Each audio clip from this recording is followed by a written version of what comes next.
Hello friends, my self Aditya Shankar. I am fourth year MBBS student. दोस्तों, final touch की इस खास सीरीज में आप सभी का स्वागत है। आज हम लोग लाइफ प्रोसेस चैप्टर को स्टडी करेंगे इस सीरीज में। दोस्तों, तो सबसे पहले हम सभी लोग ये जानेंगे कि लाइफ प्रोसेस होता क्या है। लाइफ प्रोसेस वो सभी प्रोसेस होती है जो किसी भी लिविंग ऑर्गेनिज्म की लाइफ के लिए नेसेसरी होती है, इसेंशियल होती है। So all those process which is essential to maintain the life of all living organism are called life process. Example of life process such like as a respiration, excretion, transportation, all these are the example of the life process. दोस्तों, इन सभी process के बिना किसी भी living organism के life possible नहीं है। सबसे पहले इस चैप्टर में हम लोगों को न्यूट्रिशन पढ़ना है, देन रेस्पिरेशन पढ़ना है, देन ट्रांसपोर्टेशन पढ़ना है, उसके बाद लास्ट में एक्सक्रीशन पढ़ना है। दोस्तों, तो हम लोग यहाँ पे न्यूट्रिशन से शुरू करते हैं। तो सबसे पहले ये हम लोगों को समझना है कि न्यूट्रिशन और न्यूट्रिएंट दो थिंग्स होता है, इसका मतलब क्या होता है। Nutrition is the process by which we intake the food and utilises it for the proper growth and repair of the cell of any organism. And दोस्तों, मोड ऑफ न्यूट्रिशन दो प्रकार का होता है मेनली, एक ऑटोट्रोपिक न्यूट्रिशन एंड एक हेटेरोट्रोपिक nutrition. अब हम लोग समझते हैं दोस्तों, न्यूट्रिएंट क्या होता है। Nutrient is the food material which provide nutrition to any organism. Nutrient mainly दो प्रकार से क्लासिफाई होता है, एक को बोलते हैं मैक्रोन्यूट्रिएंट एंड एक को बोलते हैं माइक्रोन्यूट्रिएंट। दोस्तों, मैक्रोन्यूट्रिएंट वो न्यूट्रिएंट होते हैं जिन्हें हमें ज्यादा अमाउंट में डेली जरूरत होती है, एंड माइक्रोन्यूट्रिएंट वो न्यूट्रिएंट जिन्हें हमें लेस अमाउंट में डेली हमारी नीड होती है। माइक्रोन्यूट्रिएंट उसको बोलते हैं like vitamin, minerals, all these are called micronutrient. And macronutrient protein, fat and carbohydrate, all those are called macronutrient. चूंकि दोस्तों मैक्रोन्यूट्रिएंट की साइज हमारे स्मॉल इंटेस्टाइन के एपिथेलियम के पोर के साइज से बड़ा होता है, इसलिए इन्हें डाइजेस्ट करने की जरूरत होती है, जबकि माइक्रोन्यूट्रिएंट की साइज बहुत छोटी होती है हमारी एपिथेलियम के पोर के साइज से, इसलिए उन्हें किसी प्रकार के डाइजेशन की जरूरत नहीं होती है और ये डायरेक्टली एब्जॉर्ब हो जाते हैं। जैसा कि हम सभी दोस्तों ये जान चुके हैं कि मोड ऑफ न्यूट्रिशन मेनली दो प्रकार का होता है, autotrophic mode of nutrition and heterotrophic mode of nutrition. चलिए अब हम लोग देखते हैं ऑटोट्रोपिक मोड ऑफ न्यूट्रिशन। दोस्तों, autotrophic mode of nutrition is that mode of nutrition in which organism making their own foods by the using of the light and chemical energy. Those organism which prepare their own food by the help of the light is called photosynthetic organism, and those organisms which prepare their own food by the help of the chemical substance are called chemiotropic organism. Example of autotrophs: green plant, algae and some bacteria. Autotrophs such as a green plant make their own food by the process called photosynthesis. दोस्तों, आइए अब हम लोग समझते हैं detail में photosynthesis का process कैसे होता है, इसका केमिकल इक्वेशन क्या होता है। दोस्तों, फोटोसिंथेसिस में वाटर और CO2 आपस में कंबाइंड होकर के कार्बोहाइड्रेट का निर्माण करते हैं bye the help of the sunlight required raw material for the photosynthesis. सबसे पहले दोस्तों, फोटोसिंथेसिस के लिए CO2, वाटर, मिनरल्स, क्लोरोफिल और सनलाइट का होना अनिवार्य है। इनमें से कोई भी रॉ मटेरियल यदि एब्सेंट रहा तो फोटोसिंथेसिस की प्रोसेस परफॉर्म नहीं होगी। दोस्तों, अब चलिए हम लोग ये समझते हैं कि ये सभी रॉ मटेरियल कहाँ से प्लांट को मिलता है। जैसा कि हम सभी लोग जानते हैं कि CO2 हमारे इन्वायरमेंट में होता है, हवा में होती है, वहां से प्लांट CO2 लेता है। वाटर और मिनरल प्लांट अपने रूट के थ्रू एब्जॉर्ब करता है सॉइल से। सनलाइट तो हम सभी को मालूम है कि ये सूर्य से आते हैं। तो दोस्तों, प्लांट के लीफ में मेजोफिल सेल होता है जिसके अंदर क्लोरोप्लास्ट होता है। क्लोरोप्लास्ट के अंदर क्लोरोफिल नाम की पिगमेंट होती है जो प्लांट को ग्रीन कलर प्रोवाइड करता है। अब दोस्तों, हम लोग समझते हैं कि इन सभी रॉ मटेरियल का फोटोसिंथेसिस में क्या योगदान है, क्या इनका फंक्शन है। तो सबसे तो पहले दोस्तों, क्लोरोफिल जो पिगमेंट होती है वो सनलाइट को एब्जॉर्ब करता है क्लोरोप्लास्ट के अंदर। उसके बाद सनलाइट का क्या काम होता है कि वाटर को स्प्लिट करता है ऑक्सीजन और हाइड्रोजन में, जो कि ऑक्सीजन हम सभी लोगों के एटमॉस्फेयर में अवेलेबल होता है, वही ऑक्सीजन हमारे वाटर से आता है। और वहां पर जो हाइड्रोजन फ्री हुआ है वाटर की स्प्लिटिंग होने की वजह से, वो हाइड्रोजन कार्बन डाइऑक्साइड को रिड्यूस करता है कार्बोहाइड्रेट में, और यह कार्बोहाइड्रेट फाइनली टर्न हो जाता है स्टार्च में, और प्लांट स्टार्च के रूप में ही कार्बोहाइड्रेट को अपने बॉडी के अंदर स्टोर करके रखता है, और स्टार्च ही स्टोर फूड होता है प्लांट के लिए। और फोटोसिंथेसिस का केमिकल इक्वेशन रहा ये। आइए दोस्तों, अब हम लोग समझते हैं डिटेल में हेटेरोट्रोपिक मोड ऑफ न्यूट्रिशन को। हेटेरोट्रोपिक मोड ऑफ न्यूट्रिशन वह मोड ऑफ न्यूट्रिशन है जिसमें ऑर्गेनिज्म अपने खाना को खुद नहीं बनाते हैं, ये प्लांट पे डायरेक्टली या इनडायरेक्टली निर्भर होते हैं अपने खाने के लिए। चलो अब हम लोग देखते हैं हेटेरोट्रोपिक मोड ऑफ न्यूट्रिशन का प्रकार। हेटेरोट्रोपिक मोड ऑफ न्यूट्रिशन का मेनली हम लोग तीन प्रकार देखते हैं। एक को बोलते हैं सेप्रोफाइटिक मोड ऑफ न्यूट्रिशन, दूसरे को बोलते हैं पैरासिटिक मोड ऑफ न्यूट्रिशन, और तीसरे को बोलते हैं holozoic mode of nutrition. Saprophytic mode of nutrition में वो सभी ऑर्गेनिज्म आते हैं जो किसी डेड या डिकेइंग ऑर्गेनिक मटेरियल से अपने फूड मटेरियल को प्राप्त करते हैं। इस प्रकार के मोड ऑफ न्यूट्रिशन को बोलते हैं सेप्रोफाइटिक मोड ऑफ न्यूट्रिशन, और इस प्रकार के ऑर्गेनिज्म को बोलते हैं saprophytes. Example, all decomposer are group in this class. अब हम लोग देखते हैं parasitic mode of nutrition. Parasitic mode of nutrition वह न्यूट्रिशन होती है जिसमें ऑर्गेनिज्म किसी दूसरे लिविंग ऑर्गेनिज्म के या तो उसके बॉडी के ऊपर या उसके बॉडी के अंदर रह करके उस होस्ट ऑर्गेनिज्म को बिना मारे अपनी न्यूट्रिशन को प्राप्त करते हैं। तो इस प्रकार के मोड ऑफ न्यूट्रिशन को बोलते हैं पैरासिटिक मोड ऑफ न्यूट्रिशन, और इस तरह का ऑर्गेनिज्म को बोलते हैं पैरासाइट्स, जो पैरासिटिक मोड ऑफ न्यूट्रिशन को शो करते हैं।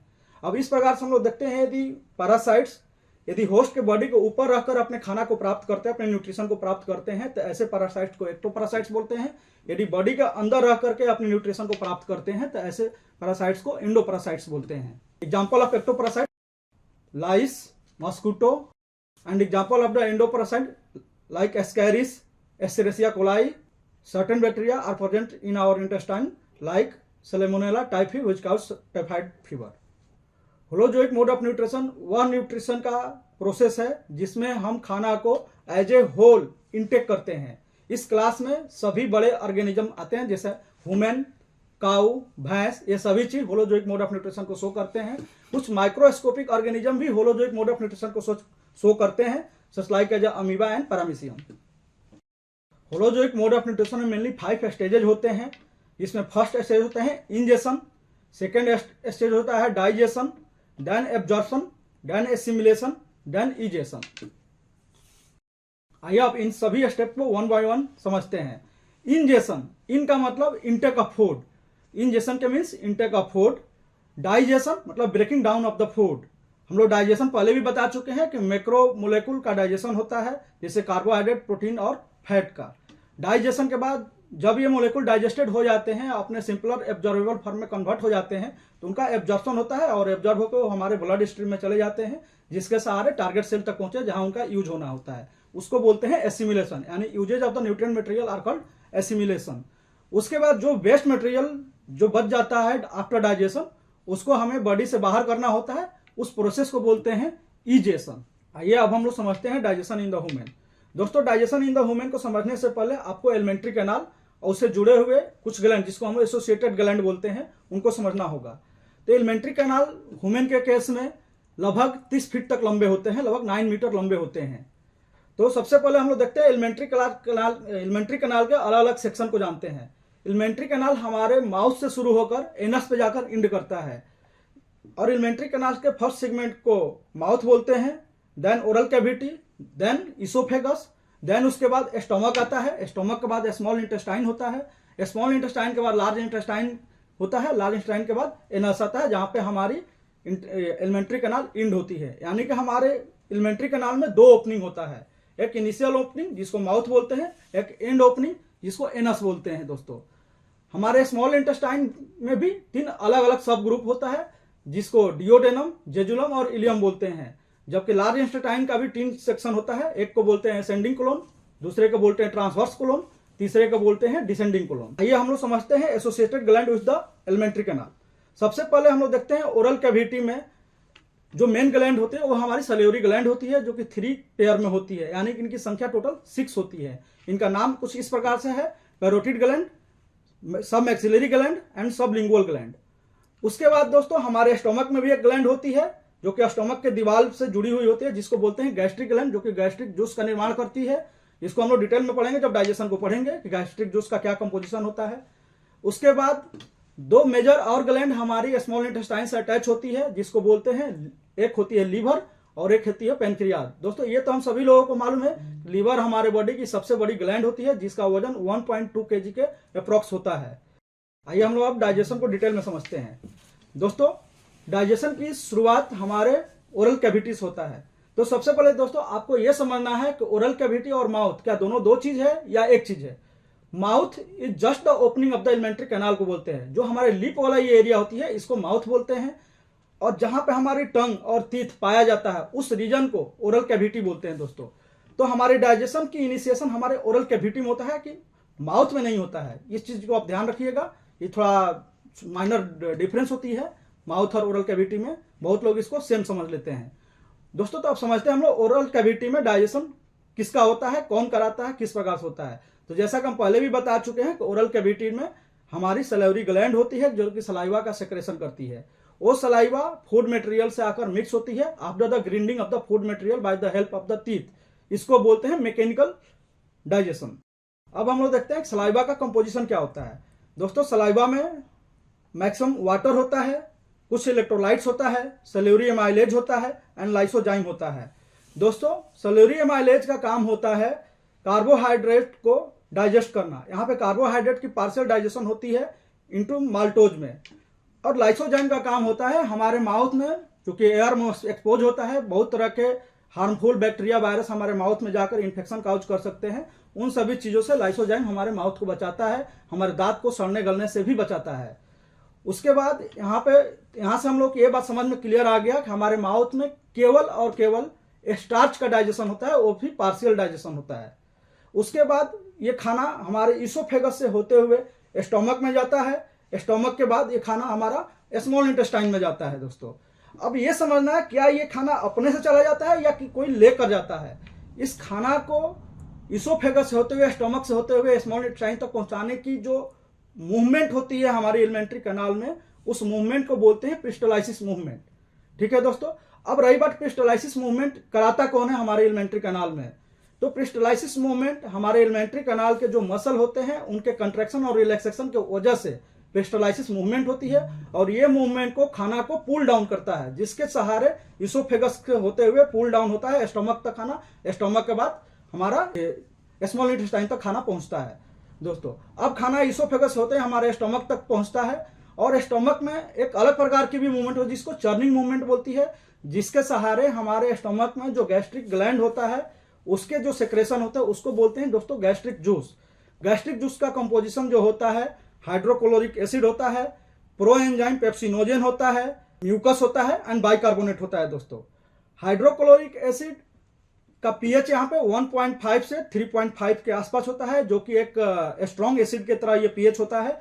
और ये प्रोएंजाइम पेप्सिनोजेन को एक्टिवेट करने के लिए जरूरी होता है, क्योंकि प्रोएंजाइम पेप्सिनोजेन एक इनएक्टिव एंजाइम होता है। यदि ये एक्टिवेट नहीं होगा तो फिर ये डाइजेशन का रोल परफॉर्म नहीं कर पाएगा। तो सबसे पहले यही समझना है कि हाइड्रोक्लोरिक एसिड प्रोएंजाइम पेप्सिनोजेन को पेप्सिन में कन्वर्ट करता है। पहला काम हाइड्रोक्लोरिक एसिड का। हाइड्रोक्लोरिक एसिड का दूसरा फंक्शन हमारे पेट में एसिडिक मीडियम को मेंटेन करता है। हाइड्रोक्लोरिक एसिड का तीसरा फंक्शन हमारे पेट में किसी भी प्रकार के होने वाले बैक्टीरियल या किसी दूसरे प्रकार के वायरल इन्फेक्शन से पेट को बचाता है। अब देखते हैं कि पेप्सिन का क्या काम होता है। पेप्सिन दोस्तों प्रोटीन का डाइजेशन कराता है हमारे पेट में। यदि पेप्सिन हमारे पेट में प्रोटीन का डाइजेशन कराता है, उसके बाद हम लोग देखते हैं कि म्यूकस और बाइकार्बोनेट का क्या रोल है। दोस्तों ये हम सभी लोग जानते हैं, जो लोग मांसाहारी होते हैं पेट में मांस, इवन कच्चा मांस भी हमारे पेट में चला जाए तो वो भी डाइजेस्ट हो जाता है। तो क्या हमारे एलिमेंट्री कैनाल की दीवार भी तो आखिर मसल का बना होता है, वो भी डाइजेस्ट हो सकता है, पर वो दोस्तों हमारे पेट में डाइजेशन उसका नहीं होता है। यदि वो डाइजेस्ट होता है उसी को हम लोग बोलते हैं अल्सर, जबकि सबको अल्सर तो नहीं होती है। तो आखिर हमारी एलिमेंट्री कैनाल की वॉल कैसे बचता है, कैसे प्रोटेक्टेड होता है। तो दोस्तों उसको प्रोटेक्ट करता है म्यूकस और बाइकार्बोनेट एक सेलोफेन पेपर की तरह एक मेम्ब्रेन का लेयर चढ़ाता है, जो कि एक बेसिक नेचर का होता है।